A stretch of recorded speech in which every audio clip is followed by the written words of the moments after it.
All right, boom. Welcome everybody to another Feel Good Friday, where we sit and bring fabulous people to the forefront to talk to Victorian Ambulance paramedics. Today, I've cut one from the herd. We are talking to the one and only Matt Shepard. Matt, 21 years as a MICA flight paramedic, 4 years as a nurse. I thought you were a young buck, but gee whiz, your resume states otherwise. Did you bring your veterans card? Close. I've got a disabled car park out the front of my own house, so that's all right. Oh, excellent, excellent. Welcome, and thanks for jumping on and doing this, because I think it's going to be really great to hear a bit about you, and let your colleagues know all the dirt that we've dug up on you, and I'll bring some of that under the microscope a little bit later in the chat. But tell us a bit about yourself for a start. So, as most people know, I'm a paramedic now. I've been a paramedic for 21 years. I was never really much of an academic person at all when I first started my career. I mucked around an awful lot in high school. I would have played a lot more sports than I spent in classrooms when I was at high school. And then when I finished year 12, I wasn't really holding any sort of marks that would allow me to get into universities in Melbourne. So I went down to Gippsland and turned up to what was Gippsland Institute of TAFE back then. And basically came up to them and said, "Oh, have you got any courses available?" And said, "Yes, we've got nursing." I said, "That'll do." So I got into a nursing course down there, and that very same year it became Monash University. So I sort of struck gold straight off there. However, my first year of study probably didn't go as well as what it should have, and I failed my first year of nursing. And then in second year of nursing, I did a placement in emergency, and I think it was at Traralgon Hospital back then. And I got to see a cardiac arrest patient come in. And all of a sudden, everything changed, and I found something that I was really interested in and got quite motivated by. So I started to actually pick up the books and open the books up and actually have a read of what's inside them rather than just using them for other purposes. And I found that study became quite easy from that point because I'd found something that interested me.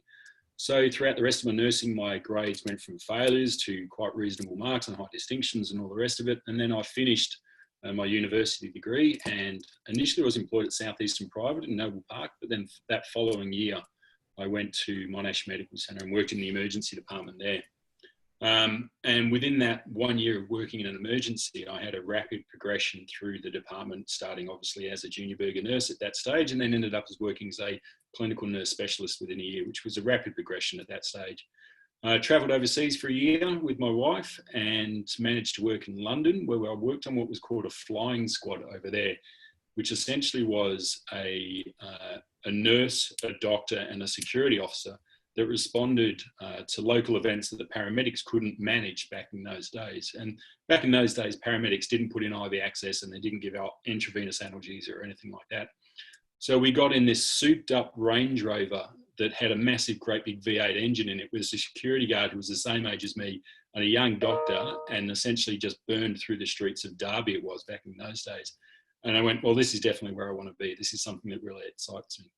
So we came back from being overseas, I think it was 1997 then I signed up to Monash University and did my graduate diploma in emergency nursing. And so I spent 2 years doing that at Monash Medical Centre again.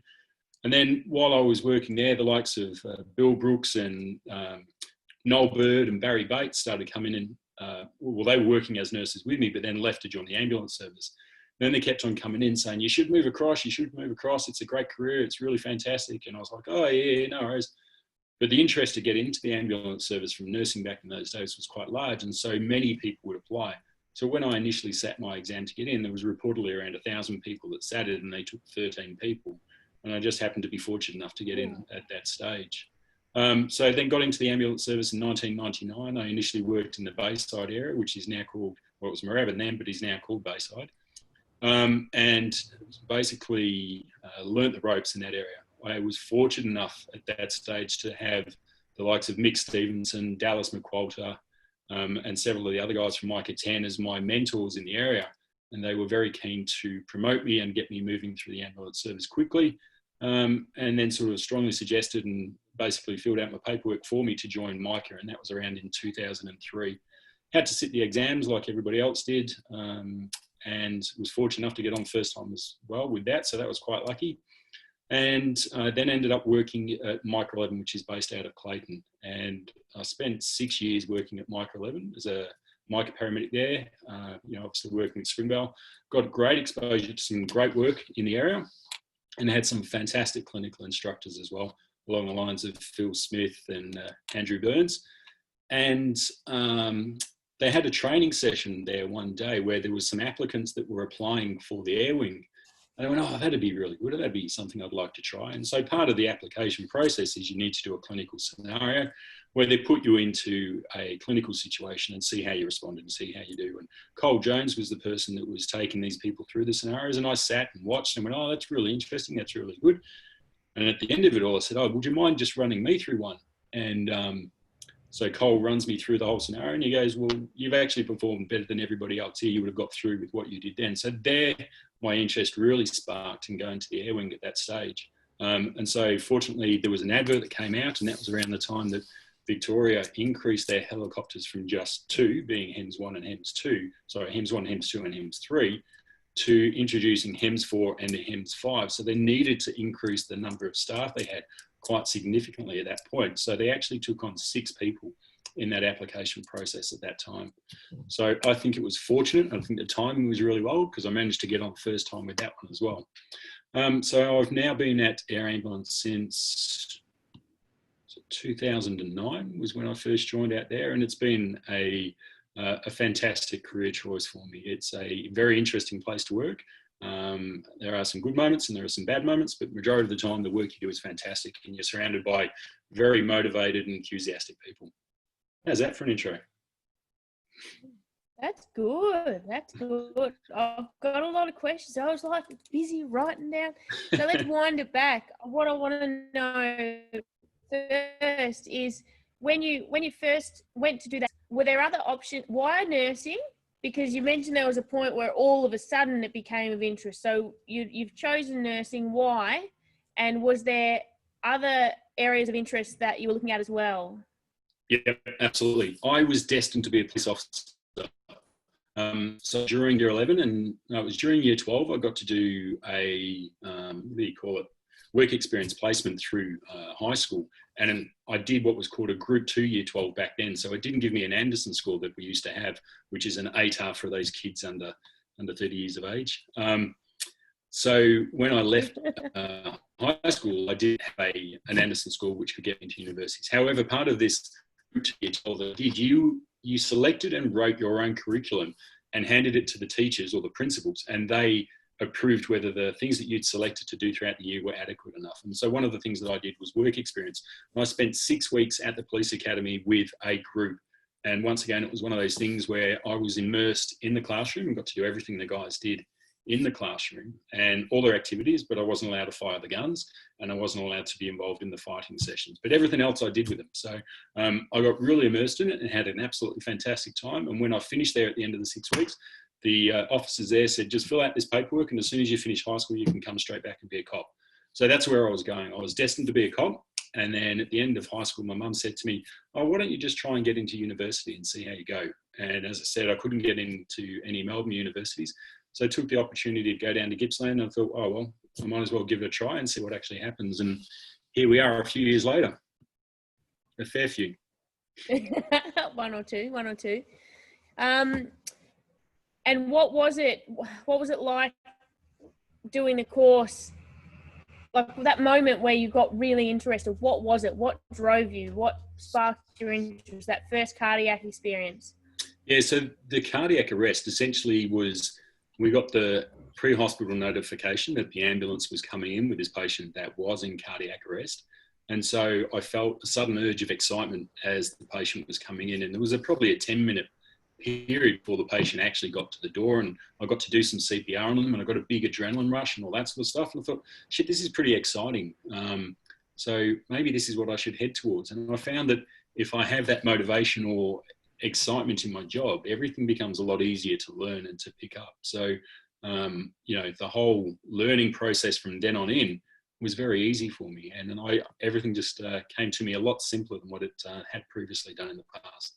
I think I was probably a little bit more focused at that point as well, but I had a goal to work towards, so I knew what I needed to do. And then every time I opened a book, I'd look up and open up and it'd say something like chest injuries, and start reading about chest injuries and seeing pictures of people being stabbed or shot and all that sort of stuff. I was like, oh, this is exciting. And so then I'd read more about it and then learn more about it. So, my knowledge increased a fair bit just from doing that. Yeah. And that first year where you had such a rapid progression, why? What's so fast for you? Like, was that work ethic? Yeah, Talk about luck a lot, but I feel like that's a bit of modesty. No, it was seeking opportunities. So within my first year at Monash University, I sought any opportunities to further my own education at that point. So I went and did what was called a 12-lead ECG course. That was over an 8-week period. And then when I went in that same year, I did call it a certificate of advanced trauma care management, where you had to go to classroom for a weekend and get examined by doctors and so forth and get put into clinical scenarios again. And it was all just, once again, stepping out of my comfort zone and pushing my own boundaries to make sure that, I'm prepared to have a go and work hard to what I actually wanted to achieve. Mm.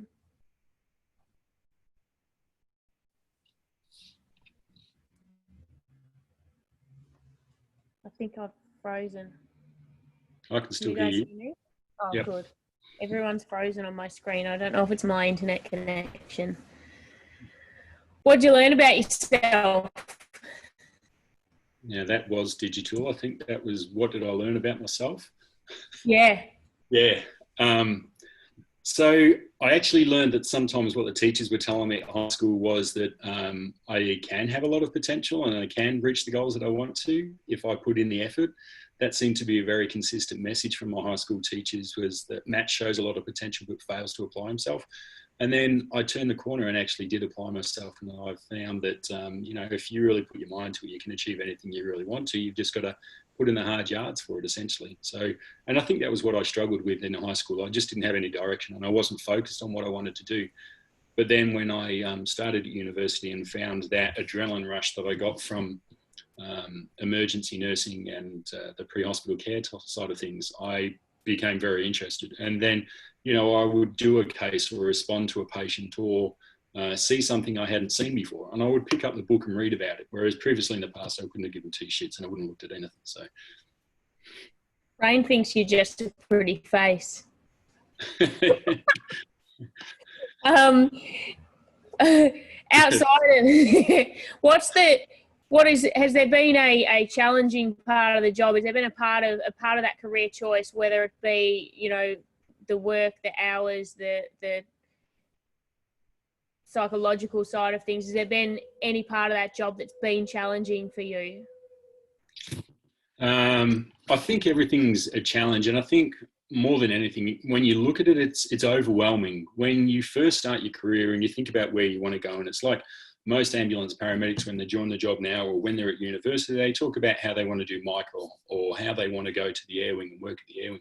When you first look at it, it looks like it's such a massive task to get there. But I think in reality, and it's like we were talking about before, Tiff, in that, all of a sudden I'm old, and those years slowly chip away, and all of a sudden you have gained the experience and you have grown and experienced many things, and you've slowly chipped away at those stepping stones that you need to get through to be where you want to be. So I just think over time that I've managed to set myself a goal, achieve that goal, and then go, right, my next step is this one, and then continue to work towards it. And I think if you just show strong perseverance and be prepared to get a kick in the teeth every now and then, because not all the time everything's going to come to you very easy. You're going to have lots of ups and downs, and you're going to do things wrong at times. So, if you're prepared for those sort of things to occur, then achieving your goals is quite easy. Yeah. How do you cope with a kick in the teeth? I have a general rule to myself that I give myself 24 hours. So if I do something wrong at a job, or if I find that I haven't picked something up very easy, then I give myself 24 hours and I'm allowed to be shitty with myself for 24 hours and whinge about it and really complain about it. But then after 24 hours, I've got to look at how I can improve and do things better next time. And so that's my general rule, and that's the advice that I pass on to other people as well. Nice. I like that.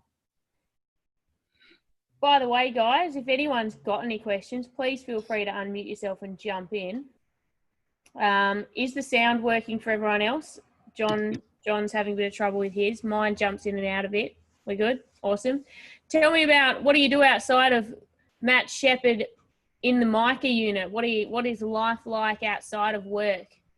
I have got a relatively busy household. I've got 3 kids, a 17, 14 and a 12-year-old. My 12-year-old is downstairs doing ballet on Zoom as we speak now, which is probably why my internet connection is not the best. And my 14 and 17-year-old are both national level swimmers, so they train sort of 8 and 9 times a week. So my mornings start in general, probably about 4:45, 4:50, and I get up and I'll take the kids swimming, and either I will drive back home or I'll sleep in the car depending on how long they're in the pool for, or that might go straight to work, or alternatively they bring them back home, they go off to school, and then I get to exercise. So with what we're exposed to, as most of the paramedics will know, is you get exposed to some shit stuff that you shouldn't see. And you need to have that opportunity to let yourself go and have some free time where you can relax and get into your own comfort zone. And my comfort zone is going and exercising. So I will take myself, I'll go and train with Rain or Emma and go to the hills or anything like that, and just basically work myself as hard as I can. And I feel good after that. So, and I can see that in myself, that if I get shitty or really short with people, and especially with my family, then I know I need to go and exercise. And if I get that opportunity to vent and get my heart rate up and pour the sweat out of me, then I'll feel a lot better afterwards. Yeah, I love that. Well, I am pro that answer. John's got a great question. He says, is it compulsory to be that good looking to be a paramedic? That's a filter, John. I think he's talking to all of you. I won't even get started on Rain's recent story. Does it involve a donkey? My sound legitimately cut out with whatever you just said. Good. Not even joking, so I can't hear have a look at Rain's face, you can tell. So what's it? Oh, God, I had a question then, and now it's gone. I got a question. I got a bit of dirt on you, right? You are squeaky clean, Shep. You are squeaky clean. Oh yeah. My internet's the worst dropping out. dirt I could get on you. Yeah, you ready for it? Yeah, give it to me. He likes syrup in his coffee. The worst thing I could find out about you is you like a bit of sneaky sugary syrup in your coffee at home. So I've got a coffee machine at home, and I do enjoy making my coffees in the morning. And so both my wife and my son are very fond of the Gloria Jean's vanilla syrup. So I don't normally have syrup in my coffee, but in the mornings when I'm making it for them, I'll drop a little dash in for myself as well. And I must say it's quite nice. And I guess they're having one every morning, so it's really every morning. yeah, I guess. Yeah. But then I go and train, so it's all worthwhile. Yeah. What's it like being a very well-known television personality? It's interesting because when I signed up for the show, I wasn't aware of how it would feel and what sort of impact it would have on my day-to-day life. And in reality, nothing changes. It's exactly the same. It's only if you go to the supermarket or places like that, every now and then you'll walk past somebody and they'll give you a double take, and you're not sure whether I actually should be recognising them and saying g'day to them, or whether it is that they've actually seen me from the TV show. So, but I'm not on it all that much. I've been on it a few times, but there's obviously people out there who are more familiar characters than what I am myself. So, but it's been interesting. It's a good opportunity to promote Ambulance Victoria and the work that the paramedics do. We see a good spectrum of the workload that's involved with our work that we do in our day-to-day life. So I think, having that opportunity to show that at least MICA flight paramedics are performing high-level skills and high-level procedures, and we generally do the job pretty well, it only goes to promote paramedicine, which will hopefully in the long term lead to more career opportunities and more availability to upskill for our own profession, which is my goal. Is, you know, I love what I do. I'm really passionate about it. And so if I can make it better for the next generation of paramedics coming through, then that's why I'm happy to be involved and do this sort of stuff. Mm. Nice. Yeah, beautiful. I first watched that show super excitedly. I'd just been running the boot camps for Rain for you guys for the Eureka Tower stair climb. It was about 2018. So, and and because I don't watch a lot of television, so that show was coming on and I jumped on, and I think it's great. Like, I remember just getting such an insight, you know, that it's actual reality. And yeah, so I think it's really great. Jenna asks, do you ever mentor students or GAPS? I know GAPS is the Greyhound Adoption Program. I don't think that's what she's talking about. You know, no, my backyard's not big enough for the Greyhounds, I'm sorry. So I mentor lots of students. I have been involved with Monash University since 2003, teaching in the undergraduate and postgraduate programs through there. So teaching various paramedics. And then obviously through that, I've developed friendships with some of those students that have come through. And I often receive questions and, you know, would be asked to give them advice about certain procedures and the way things are actually done. So I do that an awful lot. As I worked in my career as a paramedic, I also worked as a clinical instructor a lot of the time as well. So therefore I would work with students as they came through as new graduates or as MICA paramedics, and also at the Air Wing I have students out there that I look after as well. So I don't think you ever stop. You know, it's one of those jobs that the more experience that you gain, that you become a valuable asset to pass on that experience and knowledge to other people. So I think that's a really important part of the role, and certainly for MICA paramedics, you know, there seems to be, unfortunately, a bit of a change in the culture at the moment. There is a bit of a shift towards people thinking that they just need to be available for the big job, when in reality, a lot of the stuff that they could be doing as a MICA paramedic is turning up to a scene. And it may not be a big job, but it may be about educating the ALS crew who's had no experience with that sort of job before, and giving them some guidance and support. Yes, that's you. I was speaking directly to you, Rain. And basically supporting people and giving them advice and giving them some direction and showing them, you know, well, perhaps you shouldn't be sticking that needle into their eye, Rain. Just go for the needle, go for a vein or something like that. Yeah. I know that this is true for myself in terms of my, you know, the sport of boxing and being a trainer. Do you find that mentoring and teaching other people actually solidifies or teaches you more? Yeah, 100%. And because the more you progress in the career, you probably find that you use some of your guidelines far less. And so in my role as a MICA flight paramedic, we're very focused on trauma. So a lot of the work that we do is based around our trauma guidelines.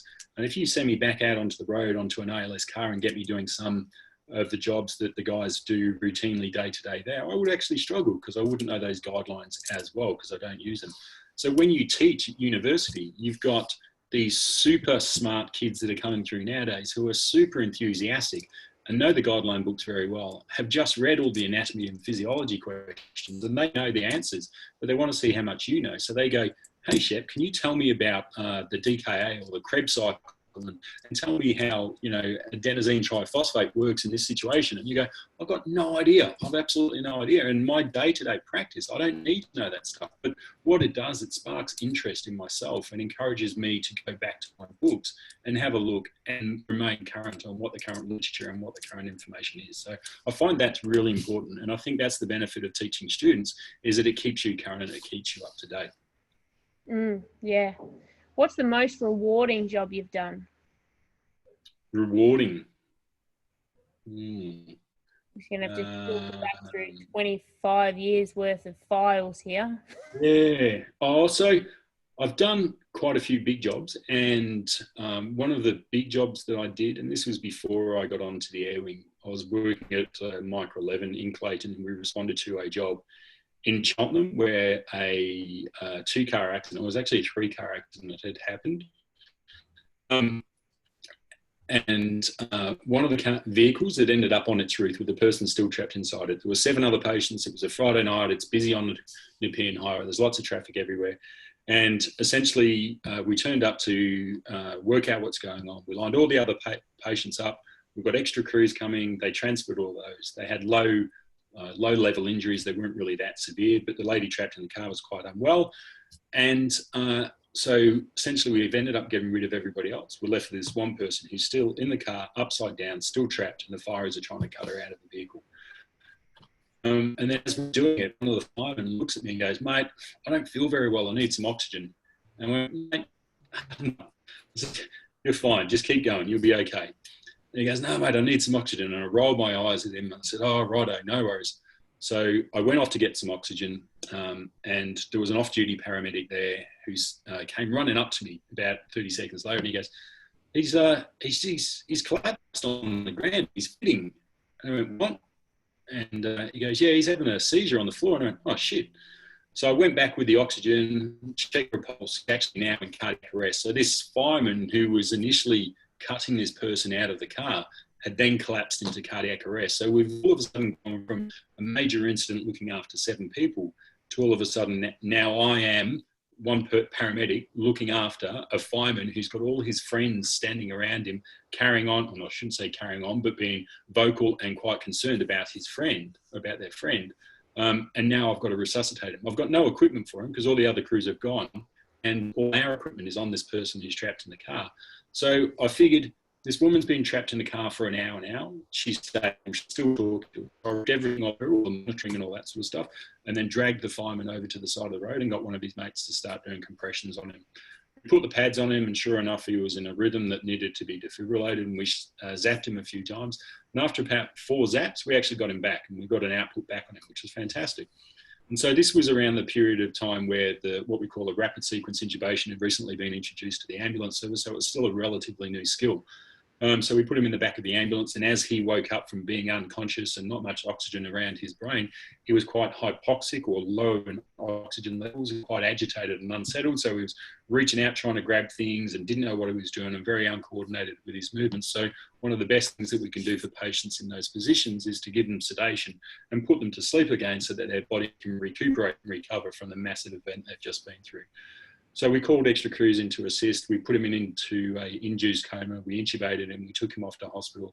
And then 2 weeks later, I got to meet him at the fire station, and he was all good and dandy. He was a 45-year-old male with young family and all the rest of it. So, it was nice that the ambulance service recognised it, but also the fire service recognised it and put on a little spread for us and all the rest of it. So it was nice to follow up and catch up with patients, because we don't often get to do that. We drop them off at the hospital, but very rarely do we actually follow up and see how they go. The other one that I did was obviously the one from the TV show, the guy Gavin, who he got well and surely smashed up his motorbike and had quite significant injuries to his chest and his pelvis and all the rest of it. But we had a reunion back at our ambulance probably 2 months ago where I got to see him again, and he quite openly says that every time he hears about me, he starts crying and he gets upset and emotional with it. And he's invited me around to his house and to come and have beers with him and all that sort of stuff. And, to see the respect and the love that you get from some of the patients that you looked after is really quite nice. I love that you mentioned that, because one of the things that intrigues me and just makes me think that you guys are so amazing is that you go out every single day and you stand and put yourselves into the line of people's trauma to save them. And then they leave and you see the taillights of an ambulance and that's it. And you don't get a follow-up. You don't get those feel. You just have to know that you're making a difference. And I just think that, to continue on, the feeling, I don't know, that's it. Mm-hmm. I'm just amazed by it. Yeah, I mean, everybody does it. How do you stay calm? I think staying calm it's one of those personality traits that some people have and some people don't. Some people are able to, regardless of what situation, remain relaxed throughout the whole experience, whereas others, regardless of how much experience they have, they will still find that they get overwhelmed and get a bit flappy and a bit out of control when those sort of situations occur. But it's important that you try and remain relaxed and draw on the experience that you actually have to be able to deal with those situations. I can't say it ever gets easy, because it never does. And, you know, the more patients you put into the mix, the harder the job gets because there's so many more variables. Give me one patient and I'm happy because I can manage one patient. I don't need to think about anybody else. But I still get nervous now when I turn up to multi-casualty incidents because I don't know what's going to go on. You know, you turn up to a job where there's 10 patients injured, you've got to go around and assess 10 people. And then, you know, you may not, or you may even have to go back around and assess 10 people again before the extra resources start coming. And then you hand over to a patient or to a crew and you give them the details about a patient. Then you want to know, have they delivered that care that that person needs? And so there's a lot more variables and a lot more things that stress you at big jobs like that. But, you know, one person involved in a car accident or one person at a cardiac arrest or something like that, it's easy because you've got one patient, one assessment that you need to do and one thing you need to focus on. But multi-casualty incidents, they still stress me when I respond to those now.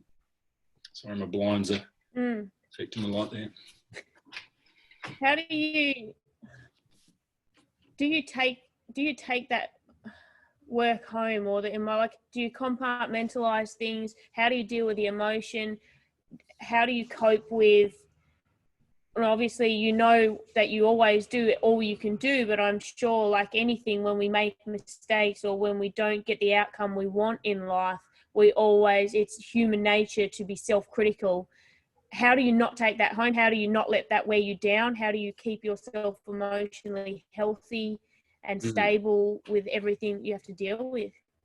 I think various people will do it various ways. Like I said, I've got my 24-hour rule, so that's a thing for me. I'm allowed to be upset about something for 24 hours. And I think everybody should allow themselves time to grieve, whether it's 24 hours for some people or if people need longer, then that's what they need. But I do manage to get a lot of my emotions out when I exercise. And if I train hard and proper, then I can get a lot of release from that. Help the day when I actually can't exercise or anything like that, I'll turn into a bit of a mess. But for the time being, I'm still healthy enough to be able to get out and exercise and train. You know, everybody says you can have a drink. Well, that's true. I could go and have a drink, and every now and then I do need a drink where I can just sit down and relax. And, you know, that's fine as long as you're not abusing it. But talking to family, talking to friends, that's the other good thing. But you have to be careful that if you do speak with people who aren't from the medical field, that you don't want to burden them with the emotions and the graphic scenes of the things that we actually see. So you've got to select your audience as to who you can confide in about what you've actually experienced. The ambulance service, as you would well know, has got a peer support system, so that if you do find that you are dwelling on things after a certain case, you can speak to somebody from peer support who will provide some face-to-face counselling. So it's just a mate essentially, or someone's gone through some training.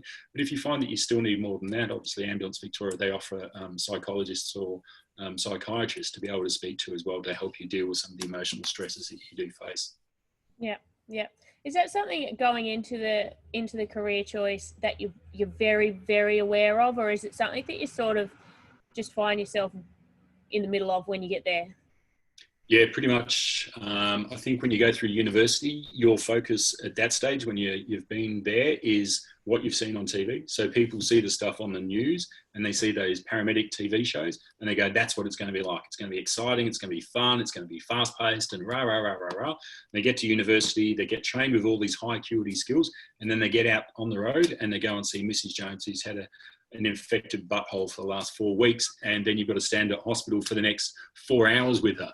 So, you know, it's a real change to what is, sorry, did I digress? A real change to what people expect paramedicine to be. So people expect it to be all excitement and lights and sirens and all that sort of stuff. But the reality is that, you know, a large percentage of the work that we actually go to is low acuity work, and probably the high acuity stuff, even for the MICA flight guys and girls, is, you know, I'd probably say 20% of our actual workload is really high acuity. The rest of it may be a broken arm or a broken leg. So it's, you know, it's nasty injuries and so forth, but it's not life and death situations a lot of the time.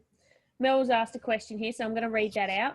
Hey, Matt, I've worked with you a few times on scene and you've educated me at Monash, and you are very inclusive with all staff, no matter their skill level. However, I've found other paramedics in leadership positions have been less approachable and leading with an approach that is more hierarchical. Do you think this will change and we will all be valued on scene, or do you think it's part of AV and maybe a necessary way to lead in high stress scenes? Very good question, Mel. Absolutely not. I've just taken a role recently as a clinical support officer with Ambulance Victoria. So I work a 50-50 role where I work on the road for 50% of the time and 50% will be at the air wing. And certainly within my area, and I think will be the push in the near future, is that we try and stamp out some of the negative attitudes that's passed on from senior people at scenes. I get personally pissed off when I hear about MICA paramedics giving ALS people a hard time. I also get pissed off when I hear about ALS paramedics not doing the job that they should do. So I think we all need to be thinking about our patients when we go and manage these cases, and there should never be negative things said to paramedics or made to feel them inferior or anything like that. We should be a very inclusive and supportive environment when we go to jobs on the road. However, as you've experienced, Mel, that is not the case all the time.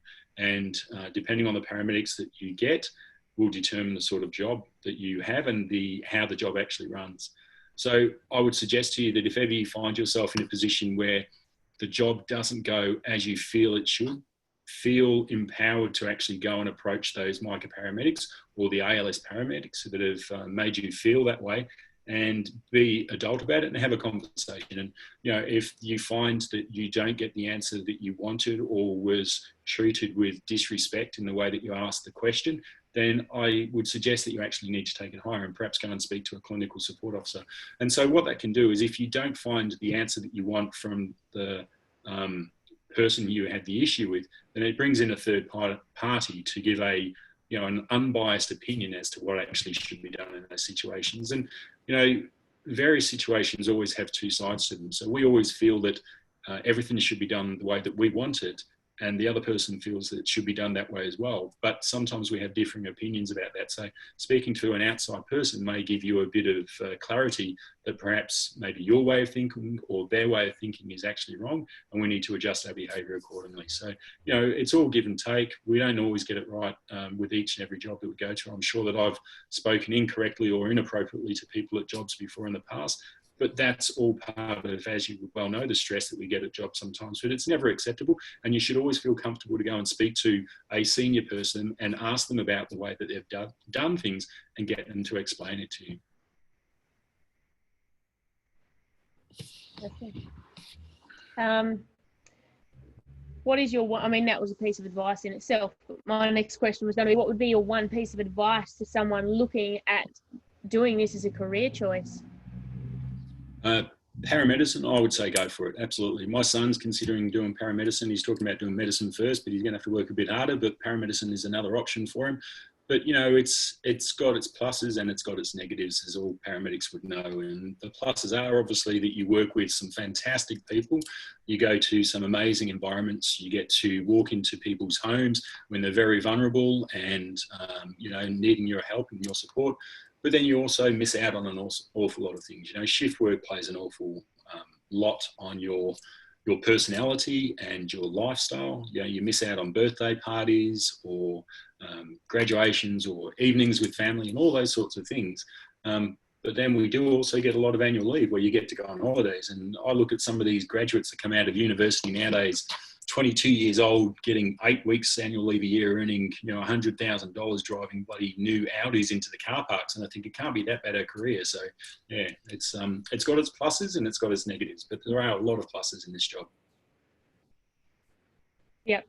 How has what you've experienced as a paramedic, if I can even say the word, how has what you experienced enhanced your life? Like, do you have a heightened appreciation for life? Do you view things differently? Have you become self-aware or aware of people, or learned something about people that's been pinnacle to changing part of your life?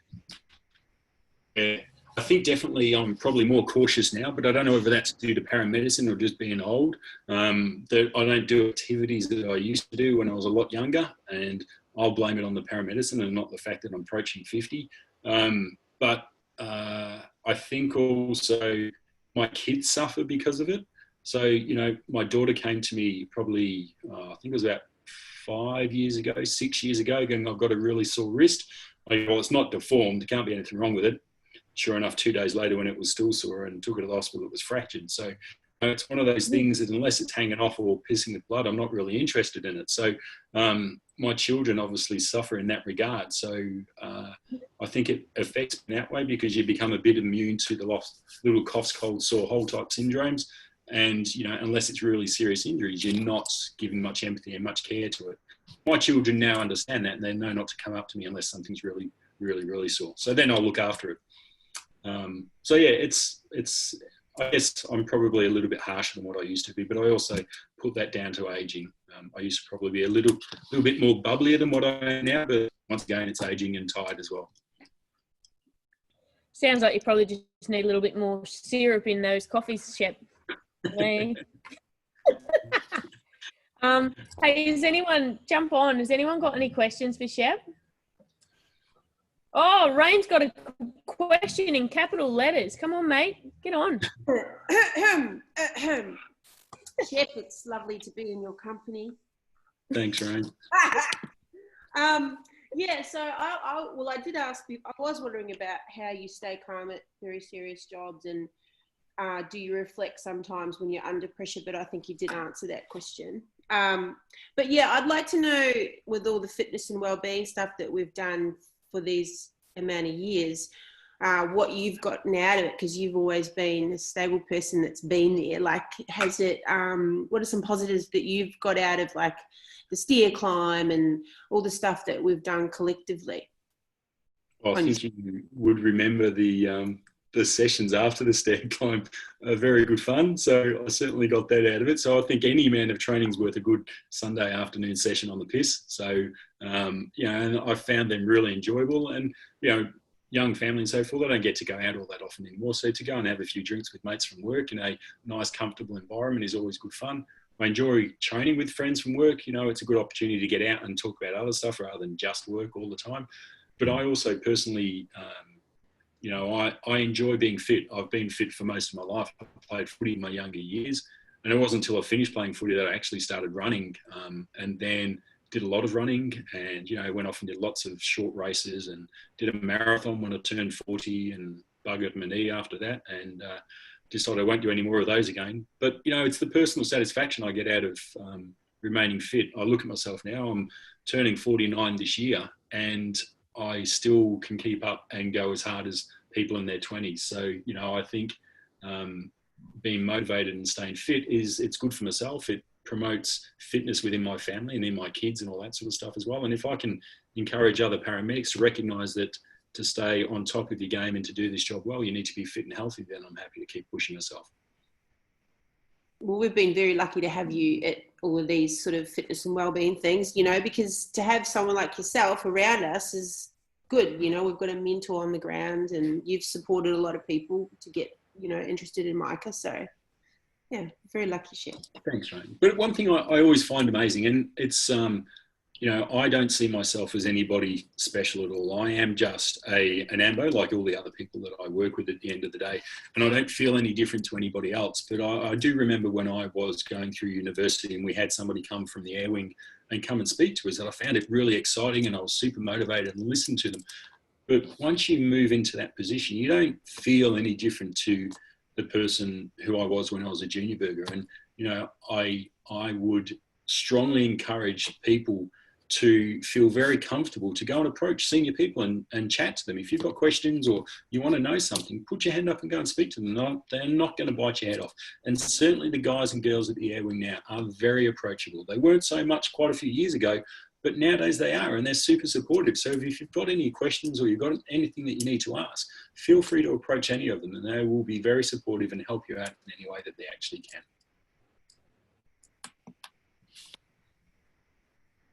Matt, Jenna's asked, are you a part of the fitness study team at Monash and how is it going? Are there any notable results from it or paramedics studied? So Ben Meadley is the person who's been doing the study through his PhD that he's doing. And so I was one of the people involved in his study. And it was quite interesting to actually do. I don't know the full results, and I think Ben will be presenting them at some various conferences over the next year or so once we're allowed to touch each other again. But he essentially looked at the difference between MICA flight paramedics and new graduates over a 1 year span, and looked at their activity levels to determine, whether people, and you look at the MICA flight paramedic group, most of them are in their 40s, thereabouts 40s, a few in their 50s, and a couple in their 30s as well, as opposed to new graduates are generally early 20s to mid 20s to late 20s type stuff, and looked at our exercise levels and determined whether, fitness levels vary across the lifespan when you're involved in this type of work. And actually preliminary from what I think he'd said is that, us as a MICA flight paramedic group exercise more and train harder than what the young people do that are coming into the job. And I think with that sort of stuff that he's doing, he can look at the long-term effects or the encouragement of health and fitness activities for maintaining a good lifestyle and longevity in the job. If you get fit and healthy early on and you maintain your health and physical fitness, then it will lead to a long-lasting, rewarding career.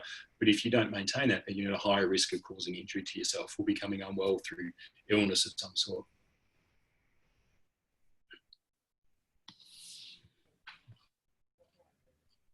Anything else, Miss Rain? Well, I was just going to say, what's your pet peeve about ALS and what do you love about ALS? My biggest pet hate about ALS would be lack of sit reps. So a sit rep, a situational report, can provide a lot of information, and it's information for the people who are sitting in communication centres to determine if they need to send more appropriate resources or whether they can divert the resources that are going to another case that's going off nearby. And if you don't provide that information, then it backlogs and disrupts the flow of the care that we can deliver to the community. Even more so importantly, at Air Ambulance, if we have a crew turn up that says we need the helicopter, but they provide no further information, then the helicopter won't be sent to them. So it's an expensive exercise to put the helicopter into the air. So if you want it to come to you, you need to provide the information that indicates that flying a helicopter to the scene is actually warranted. So providing an appropriate sit rep within a timely manner is really important. Otherwise, it affects the flow of care that we deliver. Was that politically correct for you? Yes, I take notes, sir. And what do you love about us?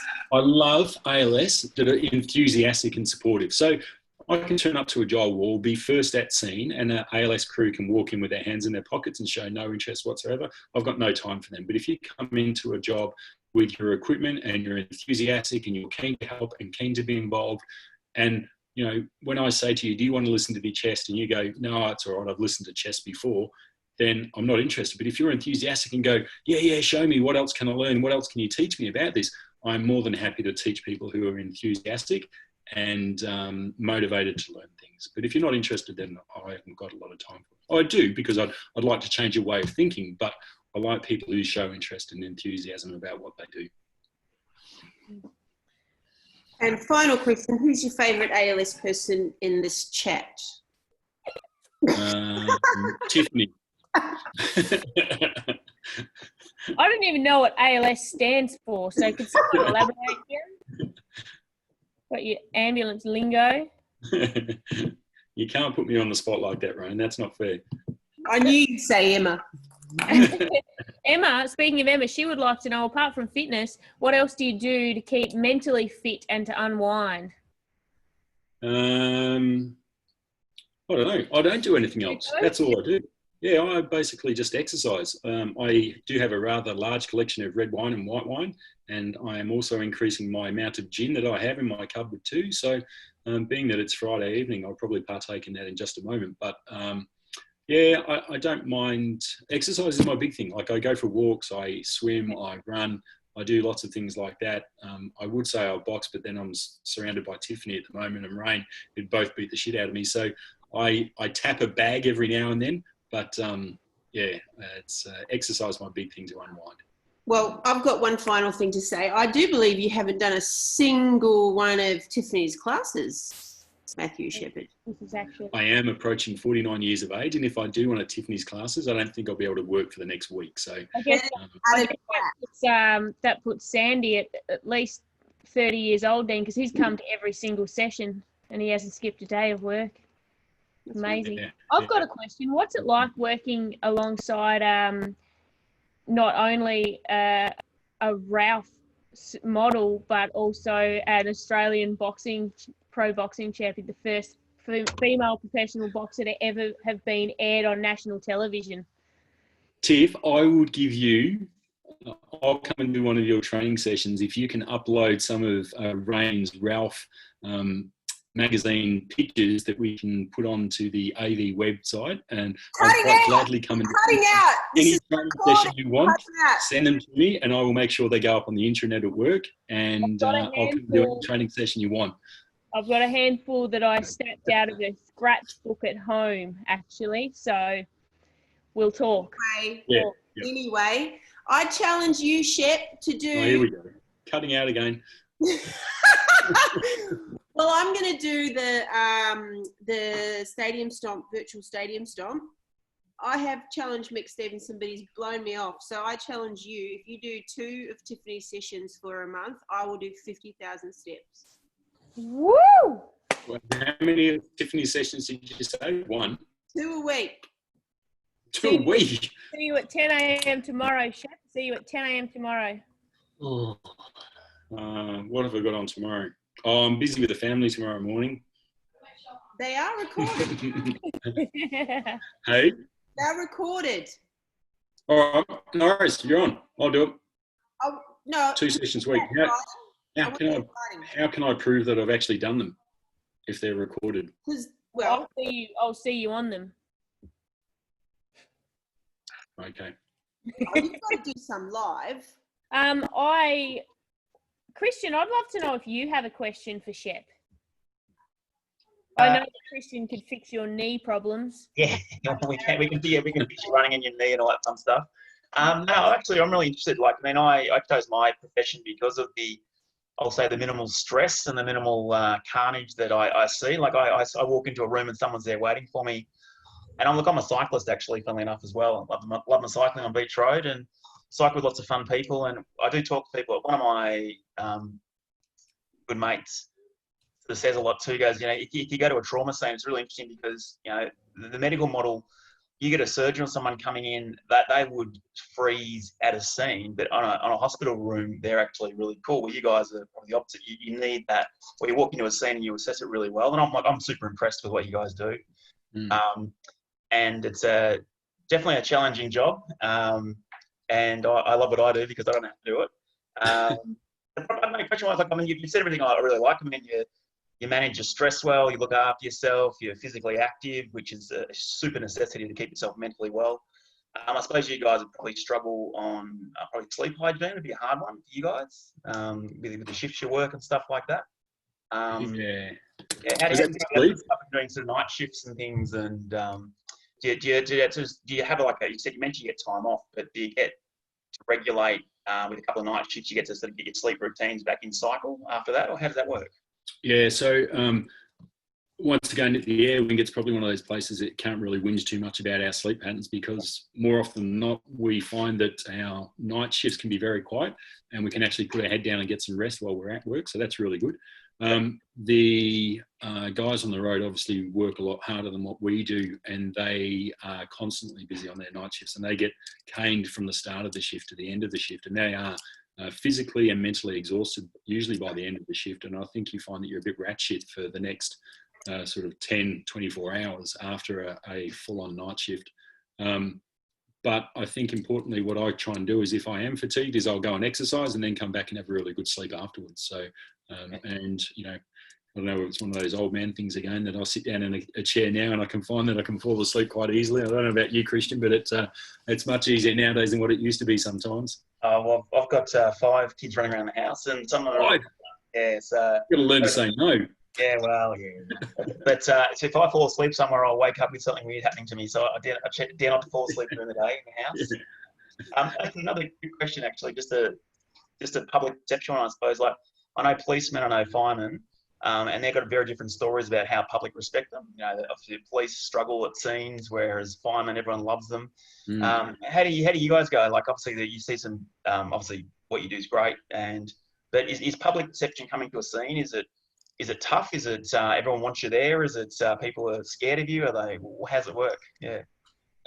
Personally, I've found it very supportive, Yeah. and coming from a nursing background before, everyone unfortunately probably don't give the nurses the respect that they actually deserve, because they work really, really hard in hospital settings, and definitely harder than most other people within the hospital.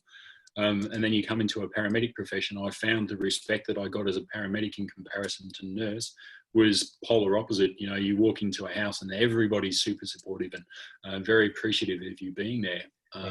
And you find you get a lot of commendations when you go to patients on the road, and people are taking the time and going out of their way to say thank you to you.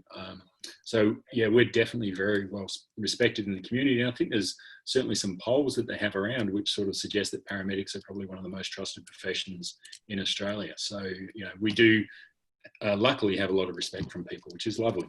Beautiful. I suppose that'd help you. Mental health, so you're doing the job you love and people love you doing it, so that's pretty cool. Yeah, exactly. Yeah, it's really good. Yeah, cool. Thank you. No worries. Thank you for joining us. Any last questions, team? I've got one. If there was one thing you want to achieve in life, what would it be? What is it?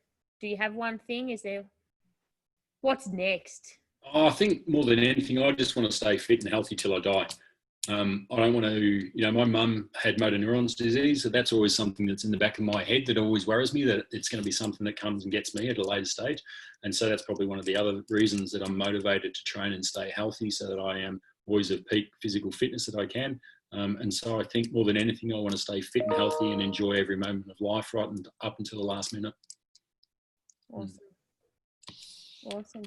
Well, thank you so much. You are welcome. That was fabulous. No dirt on Shep. That was disappointing. But yeah, I'm sure that a lot of people will watch this and get a lot out of it. It was really good to hear about it and step into your life for an hour of the day on a Friday. Bloody hell, it's gone quick. Boom. Very good.